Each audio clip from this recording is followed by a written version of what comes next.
Alright, so another finding here in the Warsaw ghetto that my mother lives in, calls, I guess, home now. Um, the neighbors that are right next door, the driveway, is parallel to their house. And not to mention, there is literally no space between their yard and our driveway. So their yard starts, I guess, when our driveway on the farthest, the drive, when it stops, when the sidewalk ends, right? When the driveway ends, there's just grass on that side, right? And it happens to be right, the grass directly before their windows.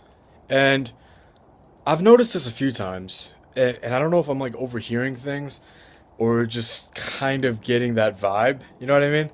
That when people don't understand each other and when they assume things about other people based on their perceived keyword culture, or what you think that they may be doing, causes a lot of problems.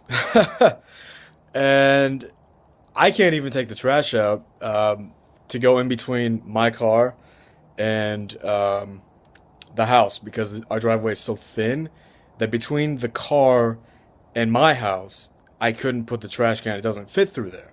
So I have to use a little bit of his yard. Now, is that trespassing? No. That is called. What is it called? Do you guys know? Okay. This is actually. It's foreseeable in that there is no space. So it is a clear option.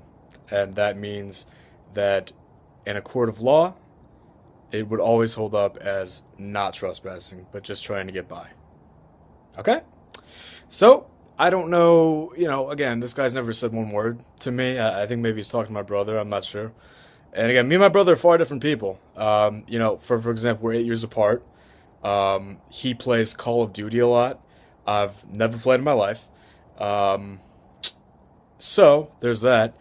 And I went away to college and graduated high school with a 4.0 GPA and was a scholar throughout those years and am now and have taken many grad school courses, but I do not have a graduate degree yet.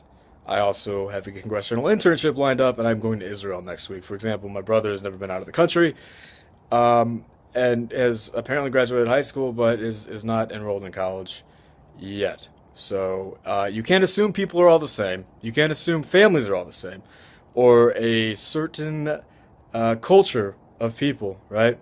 Especially when they're so intertwined with other cultures. For example, my father, believe it or not, he's he's Ashkenazi Jew and some other stuff, and people think that I take after him. So that's not to ignore my mother's side, which is Sephardic Roman Jew and maybe some other stuff, but at least those two. But to sit here and have a conflict with your neighbors and to just have this mindset, this frame of mind that's just so ugly and just so misconstrued. Because I don't even know what this means. I don't know how to do it, nor would I want to, as a humanitarian Israel ambassador that promotes human rights. But I feel tight in the chest a lot in this particular neighborhood.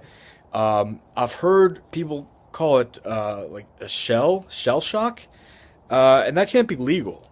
But I'm just not sure how to express this to law enforcement, especially when, by the way, this particular neighbor that has never said one word to me, kind of by what I've seen from him, it looks like he could be a member of law enforcement. Now, remember, my mother dated a local member of law enforcement in this town, lit remarkably, within a month of having moved in. So that's just another red flag and a half. I'm just really fed up. Um, you know, hate is vicious. It's not healthy. And you can love Obama all you want, and and hate Trump and believe all this leftist media propaganda. But the fact is, we won, and you're losing, and you will continue to lose. And if you want to create a situation where there's just more tension because you lost and you're a sore loser, and you love you some zombie killing and this havoc, there's an answer to that, and it's called prison. Okay.